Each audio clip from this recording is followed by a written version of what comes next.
Welcome to my channel. Now we will discuss about refraction through convex surface. हमारा optics का portion चल रहा है क्लास 12 का. अब हम इस वीडियो में क्या डिस्कस करेंगे? Refraction through convex surface discuss करेंगे. ठीक है, कैसे कॉन्वेक्स सरफेस कैसे होगा? जैसे ये है, ठीक है, आउटसाइड होगा थोड़ा सा. इसमें मैंने क्या ले लिया है? एक कॉन्वेक्स सरफेस ले लिया, कॉन्वेक्स ग्लास सरफेस ले लिया है. मान लिया जो बाहर जो रिफ्रैक्टिव इंडेक्स है n1, अंदर कितना है refractive index n2, where n2 is greater than n1. Glass का जो सरफेस है वो आउटसाइड सराउंडिंग रिफ्रैक्टिव इंडेक्स से ज्यादा है. ठीक है, तो now let us consider object at this point O. मैंने यहाँ पर ऑब्जेक्ट को कंसीडर कर लिया है such that it will incident at this glass surface. ठीक है, now this is normal. 1 minute. अब नॉर्मल से पास होगी ये रे. ठीक है, नॉर्मल पास होगा बस सेंटर ऑफ कर्वेचर से सी से. ठीक है, suppose this is a point. ठीक है, नाउ इंसिडेंट रे नॉर्मल के साथ एंगल क्या बनाएगी? Angle of incidence. ठीक है, अब क्या है, अगर कोई ray rarer to denser move करेगी then it will move towards the normal और अवे फ्रॉम द नॉर्मल. अगर रेयर टू डेंसर मूव कर रही है रे तो वो कहाँ मूव करेगी? Towards the normal. मतलब ऐसे नहीं जाएगी, इस तरफ से ऐसे पास होगी, टूवर्ड्स द नॉर्मल मूव करेगी. तो ये हमारी रिफ्रैक्टेड रे हो जाएगी. रिफ्रैक्टेड रे इमेज बनाएगी. तो मैंने इसको इस पॉइंट को आई से नोट कर दिया है. अब रिफ्रैक्टेड रे नॉर्मल के साथ जो एंगल बनाएगी वो एंगल क्या है? आर है. ठीक है, नाउ अब मैंने एक नॉर्मल कंसीडर कर लिया है यहां से. Suppose this normal is M and this is B point. ठीक है, नाउ मैंने कुछ एंगल कंसीडर किए. Suppose this angle is alpha, this is beta and this is gamma. ठीक है, नाउ अब हम क्या स्नेल्स लॉ अप्लाई करेंगे. स्नेल्स लॉ क्या था? Sine i by sine r. Sine i divided by sine r क्या होगा? n2 बाई n1 होगा या n1 बाई n2. मीन्स जिसके अंदर एंटर कर रही है वो रिफ्रैक्टिव इंडेक्स ऊपर आएगा. Means n2 divided by n1. अब साइन जो एंगल ऑफ इंसिडेंस और रिफ्रैक्टेड एंगल है वो स्मॉल है. Then we can write this sine i को हम क्या लिख लेंगे? ओनली आई से डिनोट करेंगे और साइन आर को ओनली आर से डिनोट करेंगे. ये आ जाएगा n2 डिवाइडेड बाई n1. इनकी क्रॉस मल्टीप्लाई कर लो. n1i is equal to n2r. Now हम एक्सटीरियर एंगल की प्रॉपर्टी यूज करेंगे. किसी ट्राइंगल में ओ बी एम एक ट्राइंगल है, उसमें आपने 8th क्लास में रीड किया हुआ है कि exterior angle is the sum of interior angle. Exterior angle क्या होगा? ट्राइंगल ओ बी सी में, ओ बी सी में एक्सटीरियर एंगल कौन सा है? आई है, बाहर वाला एंगल. इंटीरियर एंगल कौन से? Alpha and beta. So in triangle OBC I is equal to alpha plus beta. Clear? And in triangle BIC अब एक्सटीरियर एंगल कौन सा है? Beta. So beta is equal to R plus gamma. Okay, और R यहां से कितना हो जाएगा? Refracted angle beta minus gamma. ठीक है, now put this value in this equation. Equation number 1 में हम I की और R की वैल्यू को पुट कर देंगे. n1i कितना है हमारे पास? Alpha plus beta is equal to n2 into R कितना है हमारे पास? Beta minus gamma.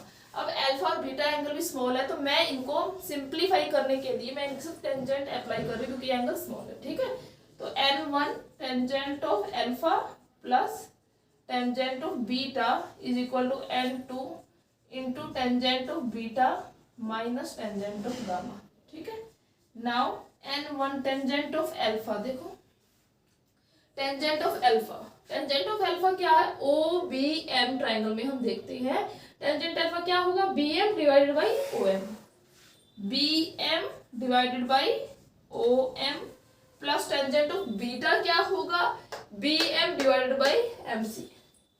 bm divided by mc is equal to n2 tangent beta. वापस फिर यही वैल्यू पुट कर देंगे हम. bm divided by M C minus tangent of gamma, gamma के लिए हम B M I triangle use करते हैं, B M divided by M I, B M divided by M आई, ठीक है। नाउ ये बी एम है, यहाँ भी B M, one keep quite. तो हम यहाँ से बी एम को कॉमन ले लेंगे, यहाँ भी हम बी एम को कॉमन ले लेंगे, ठीक है। तो ये आ जाएगा हमारे पास बी एम बाहर, यहाँ और यहाँ कैंसिल आउट हो जाएगा, 1 by O M plus 1 by M C is equal to N two into 1 by M C minus 1 by M I. अब देखो जो एम पॉइंट है वो नियर अबाउट टू ए है, बिल्कुल इसके पास में, तो एम की जगह मैं ए को रिप्लेस कर सकती हूँ। तो मैं यहाँ पर सब जगह एम की जगह ए लिख रही हूँ, ठीक है। 1 by A O plus 1 by A C is equal to N two into 1 by A C minus 1 by A I. Clear. Now A हमने क्यों लिया, क्योंकि हम सभी डिस्टेंसेस ए से मेजर करेंगे। नाउ ओ ऑब्जेक्ट है, ए क्या है, ए है जहां से हम सेंटर को, मीन्स इसका सेंटर हो जाएगा रिफ्लेक्टिंग सरफेस का। तो ऑब्जेक्ट का डिस्टेंस ऑप्टिकल सेंटर से या सेंटर से क्या होगा, यू से डिनोट करेंगे हम, ये यू हो जाएगा। ए का सी से डिस्टेंस क्या हो जाएगा, रेडियस ऑफ कर्वेचर। ए का इमेज डिस्टेंस क्या हो जाएगा, वी हो जाएगा, ठीक है। अब इन सब की वैल्यूज को हम यहाँ पुट कर देंगे, तो ये आ जाएगा n1, ए ओ कितना है 1 by U, A C 1 by R is equal to n2 into 1 by R minus A I, I कितना आ जाएगा, v आ जाएगा, ठीक है। इसको हम यहाँ सॉल्व आउट कर लेते हैं। ये आ जाएगा n1 वाली r वाले टर्म को एक साइड कर लेते हैं हम, और u और v को एक side, n1 by u plus n2 by v is equal to 1 by r into n2 minus n1। अब साइन कन्वेंशन यूज करते हैं, कौन पॉजिटिव होगा कौन नेगेटिव होगा, देखो u negative, r right side है पॉजिटिव, v राइट साइड है पॉजिटिव, तो सिर्फ u नेगेटिव होगा, यहाँ माइनस कर लेना। तो n2 बाई v लिख रही हूँ मैं, इसको पहले लिख रही हूँ, minus n1 by u is equal to 1 by r into n2 minus n1 हो जाएगा ये, ठीक है। अब देखो n2 by v minus n1, इसको और शॉर्ट आउट करना चाहते तो और शॉर्ट आउट कर लो, या फिर इतना रहने चाहते तो इतना रहने दो इसको, ठीक है। तो ये हमारा क्या हो जाएगा, रिफ्रैक्शन थ्रू कॉन्वेक्स सरफेस। आपको ये इक्वेशन ध्यान में रखनी है। कॉन्वेक्स सरफेस में हमने क्या किया है, कॉन्वेक्स सरफेस को लिया, रिफ्लेक्टिंग सरफेस कॉन्वेक्स ले रखा है, तो n2 बाई v, n2 किसका रिफ्रैक्टिव इंडेक्स है, जो रिफ्लेक्टिंग, जो हमारे पास ग्लास सरफेस है उसका रिफ्रैक्टिव इंडेक्स मैंने सॉरी n2 कंसिडर किया है, n2 by v minus n1 by u is equal to 1 by r into n2 minus n1, ठीक है। अब हमारा जो अगला केस होगा वो क्या होगा, उसमें हम कनकेव सरफेस के लिए निकालेंगे। तो कॉनकेव सरफेस के लिए निकालने के बाद हम लेंस मेकर फॉर्मूले को डिराइव करेंगे। तो हमारा मेन एम क्या है, जब कॉन्वेक्स सरफेस से होगा तो हमें ये इक्वेशन यूज करनी है, जब कनकेव सरफेस से होगा तब हमारी क्या इक्वेशन आएगी, उसी इक्वेशन को हम आगे फॉलो करेंगे, ठीक है। तो आपको ये ध्यान रखना है। तो नेक्स्ट टॉपिक हमारा क्या होगा, रिफ्रैक्शन थ्रू कॉनकेव सरफेस, ठीक है।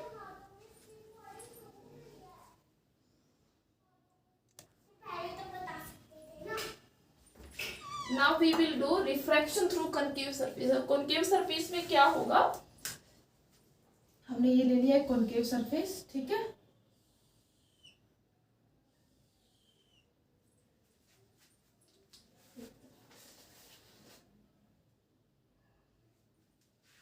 रिफ्रैक्टिव इंडेक्स क्या हो जाएगा, मान लिया मैंने n2 कंसीडर किया, इसका रिफ्रैक्टिव सरफेस मैंने n1 कंसीडर किया जो आउटसाइड सराउंडिंग है हमारे। अब क्या है, कनकेव सरफेस है, यहाँ से एक ऑब्जेक्ट हम रखेंगे, this is principal axis. Suppose object जो हमारा है वो यहाँ है, इसके अंदर है रिफ्रैक्टिंग सरफेस में, ठीक है। कनकेव सरफेस की बात हम कर रहे हैं। Now a ray incident on this surface, एक रे इंसिडेंट करेगी, दिस इज इंसिडेंट रे, तो यहाँ से ही पास होता हुआ मैं एक नॉर्मल ड्रॉ कर रही हूँ,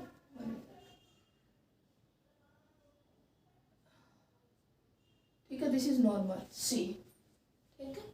नाउ इंसिडेंट रे नॉर्मल के साथ क्या एंगल बनाएगी, एंगल ऑफ इंसिडेंस आई बनाएगी। अब क्या है, डेंसर टू रेयर अगर मूव कर रही है रे, m2 ग्रेटर देन n1 है, डेंसर टू रेयर मूव करेगी तो क्या कहाँ मूव करेगी, away from the normal. Refracted ray क्या हो जाएगी, away from the normal. This is refracted ray, this is angle of, ये हमारा नॉर्मल है, ये refracted, this is angle of refraction.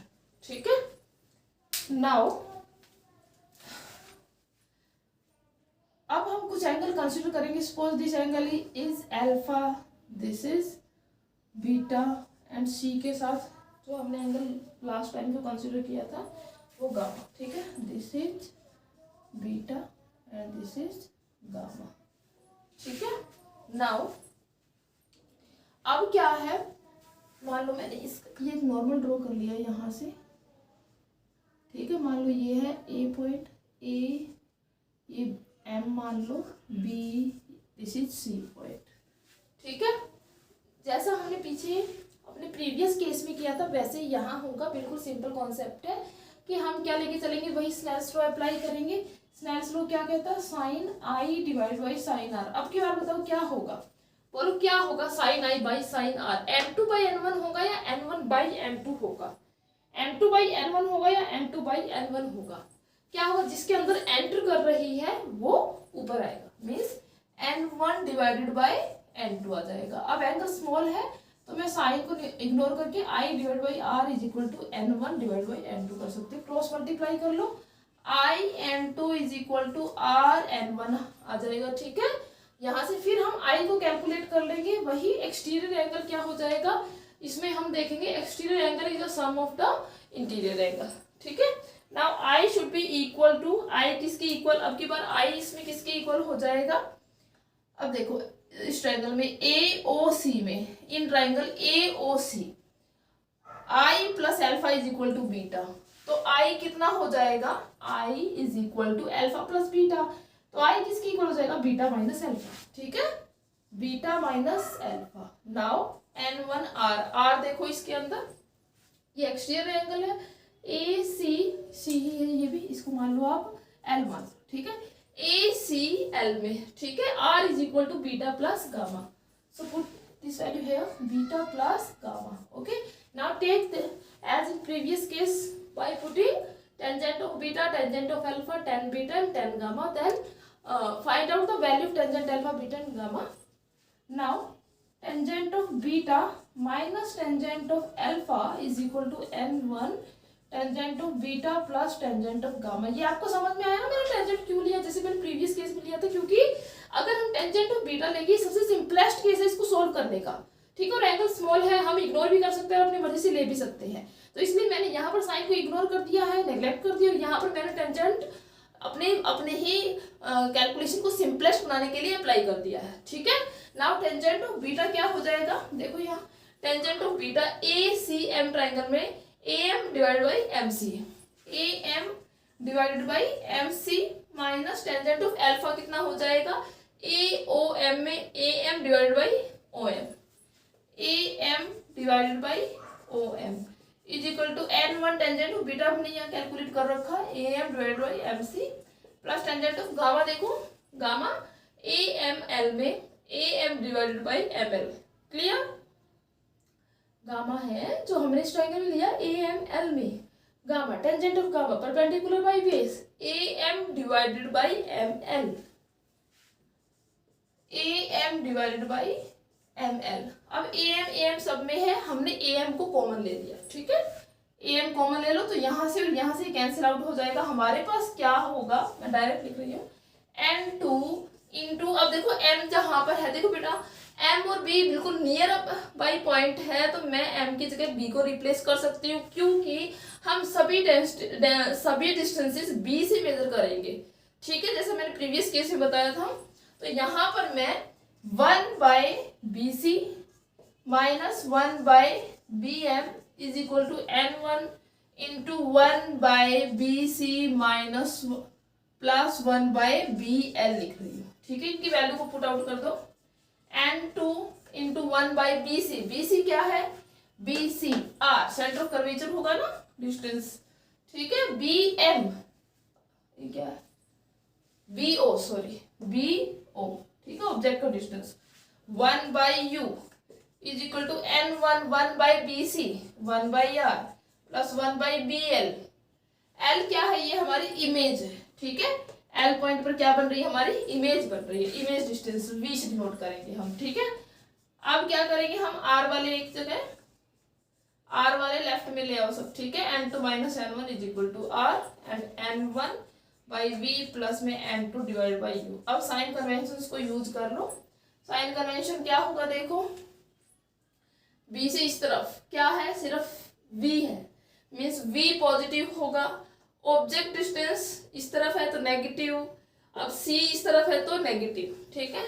चलो पुट कर दो value, n2 minus n1 minus of r is equal to n1/v minus n2/u, या फिर हम इसको लिख सकते हैं n1/v minus n2/u is equal to n1 minus n2 divide by r। ये हमारी इक्वेशन आपको प्रीवियस केस में कॉन्वेक्स सरफेस के लिए जो इक्वेशन थी n1 की जगह n2 आ गया था, बस यही डिफरेंस आया था।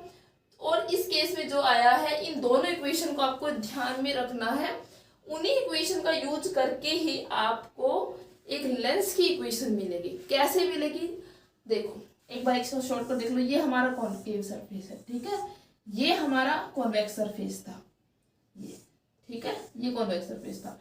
इन दोनों को हम कंबाइन करते हैं, सपोज मैंने इसको इसके ऊपर रख लिया, ठीक है, तो हमें ये लेंस मिल जाएगा, कॉन्वेक्स लेंस मिल जाएगा, ठीक है। तो कॉन्वेक्स लेंस हमें मैथमेटिकल डेरिवेशन कैसे होगी, जो कॉन्केव की इक्वेशन आई है और कॉन्वेक्स की इक्वेशन आई है उसको हम एड अप कर देंगे, तब हमारा लेंस मेकर फॉर्मूला बन जाएगा, ठीक है। तो हमारा नेक्स्ट टॉपिक क्या होगा, lens derivation of lens maker formula and it's applications, ठीक है। तो ये समझना कि हमारा हाफ चैप्टर ही कंप्लीट हो चुका है, हो जाएगा लेंस मेकर फॉर्मूला का। फिर सिंपल इक्वेशंस हमारी रह जाएगी, सिंपल माइक्रोस्कोप, टेलीस्कोप वगैरह जो भी हमारे सिलेबस में है, इंपॉर्टेंट टॉपिक्स को हम डिस्कस करेंगे। आई होप आपको ये समझ में आया होगा। जो भी पॉइंट आपको क्लियर नहीं हुआ है मुझे कमेंट करके पूछे कि कहाँ आपको प्रॉब्लम आई है, ठीक है। प्लीज़ अपने जो भी आपका रिस्पॉन्स है वो मुझे कमेंट करके ज़रूर बताएं। Thank you.